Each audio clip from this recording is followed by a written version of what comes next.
feel the sun.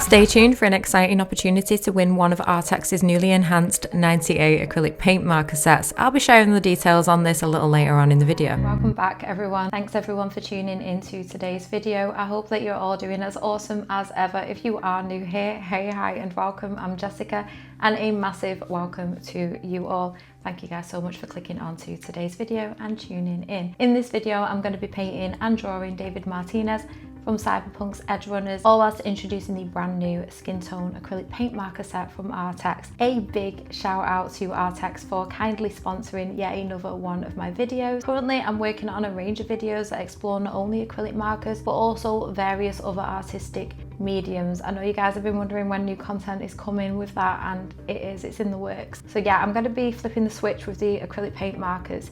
And yeah, that's not to say that I'm not going to be working with them. I surely am, but I'm also going to be gravitating a little bit back towards alcohol markers as well. Drawing our attention back now to today's video, in addition to the skin tone markers, I'm also going to be using the brand new 98 set from Arrtx, which is what I've recently reviewed here on the channel, and I split that into two parts, so if you haven't already, go check them out. During today's process, I'll also be incorporating 3 fluorescent colours from Arrtx's 60A set to tie my whole sketchbook spread together. Arrtx has recently unveiled a remarkable lineup of new products that showcase their commitment to creativity. As the company continues to expand, I'm optimistic yet excited about the developments ahead in Arrtx's range of art supplies. Each product has consistently reflected brilliant quality, which is what I've personally experienced so far when working with them. But the prospect of discovering fresh tools and art supplies is truly exhilarating, at least to me, and I'm looking forward to seeing how Arrtx is going to further expand our creative path and our journey. So without further ado, let's roll on with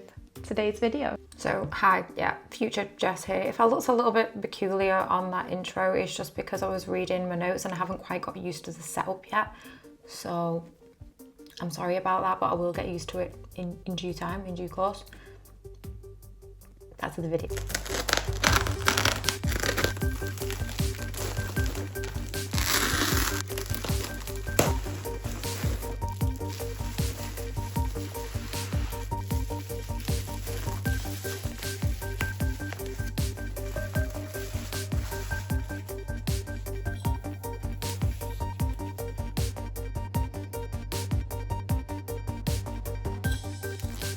It was clear that this set came wrapped up really well to avoid damage whilst on its way to me. However, I did notice that there were some slight crinkles on the top corners of the box on the front side and the back. The markers themselves, however, remained perfectly intact and were fresh as a daisy.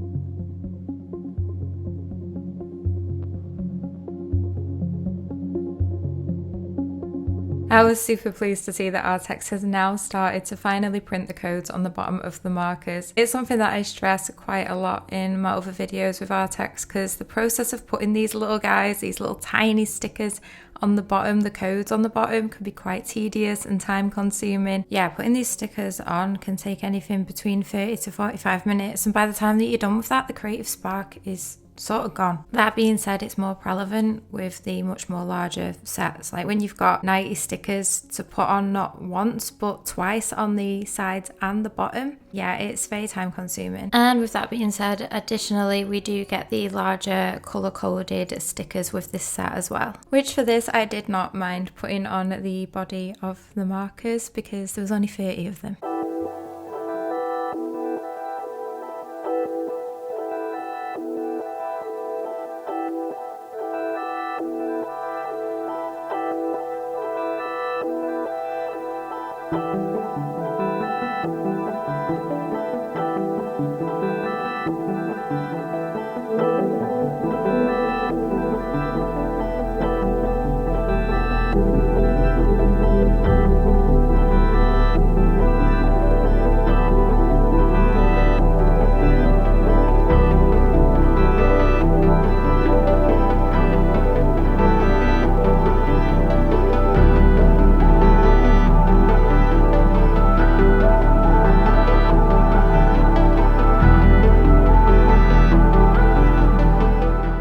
After swatching all 30 skin tones, I noticed that the colours had a slight streakiness to them. However, this issue can be easily resolved by layering. And when working with them in today's video, I had smooth, even consistency, particularly when painting David Martinez, which you'll see. The colours were also vibrant, and despite the limited set of only 30 shades, a nice variety of skin tones was represented. If Arrtx were to expand this set, however, I would personally recommend adding some markers that are mid to darker in value. The skin tone set I'll mainly be utilising specifically for the depiction of anime characters. Whether I'll branch out on that in the future, I'm not too sure, but personally I find these awesome for anime characters. This set complements Arrtx's larger collections exceptionally well, enhancing the overall artistic palette that Arrtx has to offer. And there you have it, the 3 main sets that I'll be working with in today's video. Along with those, I'm also going to be using this fine pencil from Arrtx's graphite set, some coloured pencils which are also from Arrtx, a white gel pen, some Ohuhu fine liners, a kneaded eraser, and here are all those mediums put together. So grab a cup of coffee or a nice cup of tea or whatever your choice of beverage is, and let's sketch together.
If you are not acquainted to the realm of cyberpunk, you may not recognise the subject of who I'm painting featured here today. While most individuals possess a general understanding of the cyberpunk genre, the characters depicted in the Netflix anime Edgerunners and the video game Cyberpunk 2077 represent a distinctively unique and complex dimension within its framework. David Martinez is the central protagonist in the narrative of Cyberpunk's Edgerunners. He is portrayed as a teenager who once attended Arrtx Academy, a prestigious secondary education institution that mainly serves students from wealthy corporate families. However, the academy also accepts applicants from various backgrounds as long as their guardians can afford their extremely high tuition fees. The primary objective of Arrtx Academy is to prepare its students to become future leaders and executives of the Arrtx Corporation. The curriculum primarily utilises virtual reality and AI-generated lesson plans tailored to meet the diverse needs of different student groups. Unfortunately for David, he faced rejection and discrimination during his time at the academy due to his far less privileged background. He endured significant hardships, including the tragic loss of his mother, who worked tirelessly to secure a better future for him and ensure his enrollment at the academy. Sadly, she became a victim of violence at the hands of Night City's mobsters. This series of events ultimately led David to pursue a path as an edgerunner, Edgerunner, as he viewed it as his only viable option. In a dystopia filled with cybernetic implants and corruption at every single corner,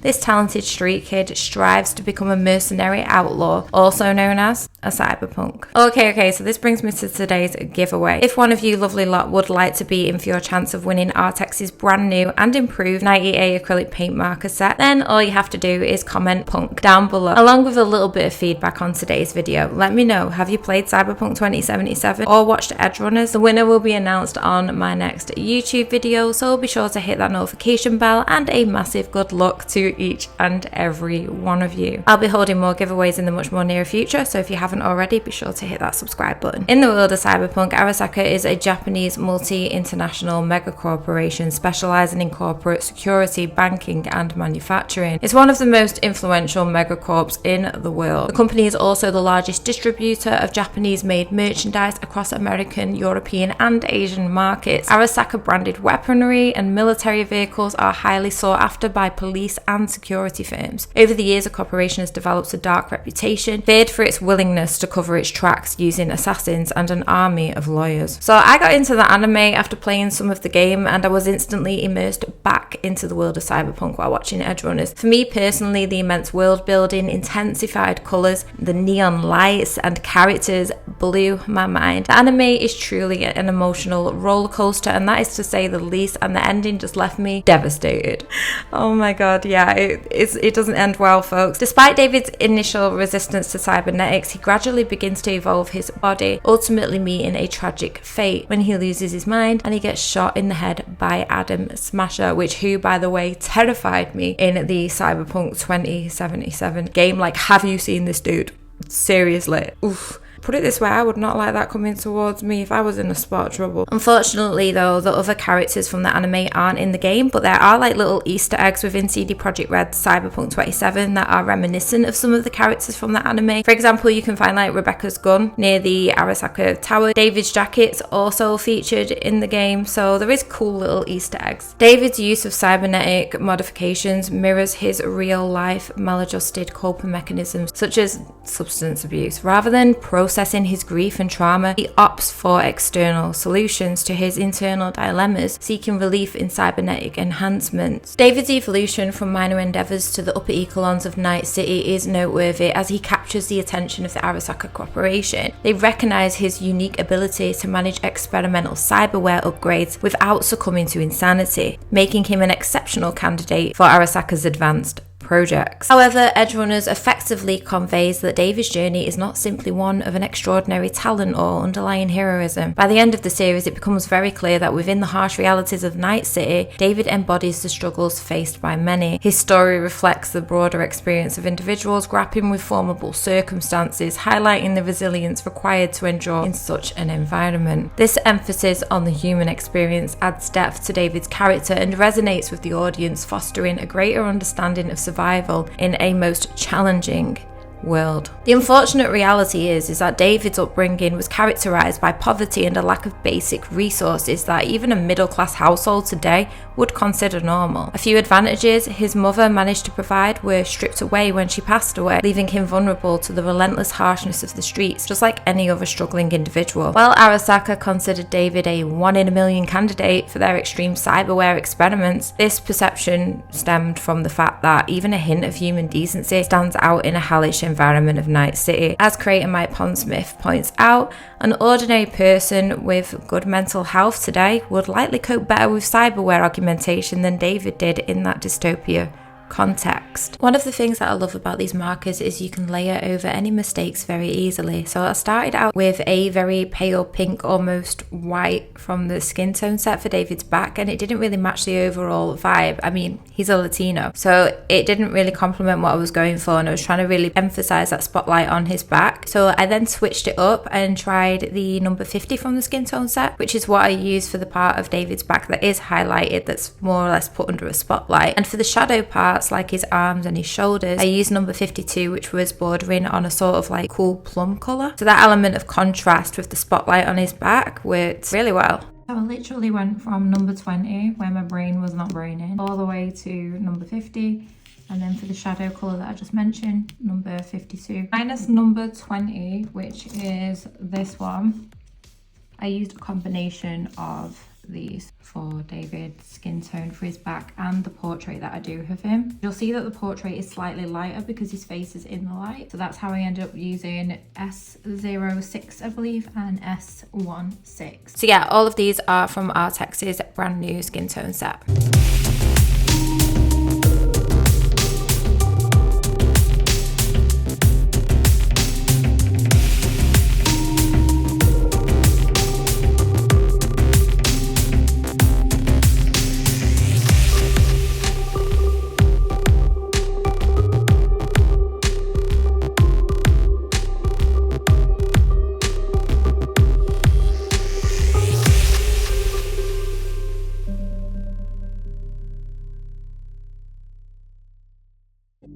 So if you're wondering what sketchbook I'm using today, it's Arrtx's A4. There's just something about the texture of the pages that holds the paint markers really well. Like the application goes on smooth and consistently. The acrylic paint really binds well to its surface. I also love that you can easily rip out the pages if you make any mistakes, and that definitely happened to me while I was filming the last video. And I had to start the drawing all over again. But shh, don't tell no one, I'm a professional. I also use these skin tones from the skin tone set for the more predominant highlights on David's face. So in total, I end up using like 7 skin tone acrylic paint markers from the new skin tone set from Arrtx. And towards the end of the video, you'll see that these fluorescents also sort of glow in the dark, hence why they're fluorescent. And it wouldn't have been a piece from Cyberpunk if I hadn't incorporated the fluorescent paint markers, right? And in addition to those, the main blues that you can see and the purples were all from the 90A set, with the fluorescents being from the 60A set. It actually looked like it took me like an existential amount of time to achieve this sketchbook spread, but it actually took me about,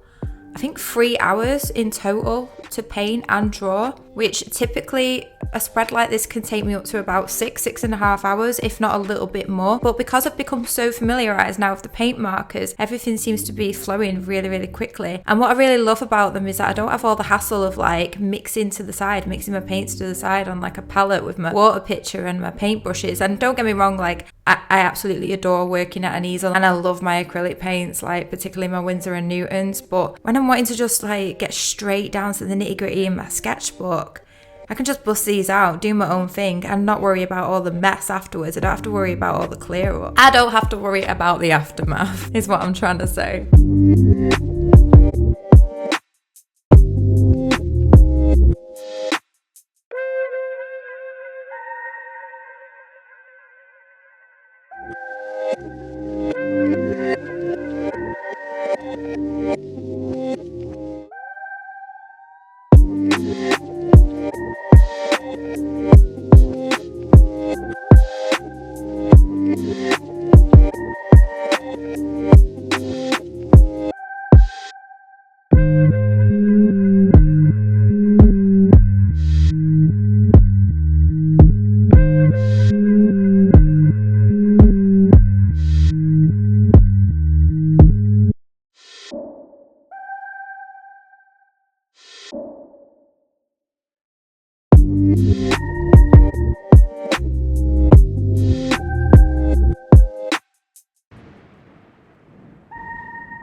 And there you have it, David Martinez in all of his glory. May he rest in peace, tomb. Until next time, my loves, don't forget again, like, share, subscribe, leave a comment, all of that jazz. Let's do the dance together and let's keep on keeping on creating. And until next time, bye.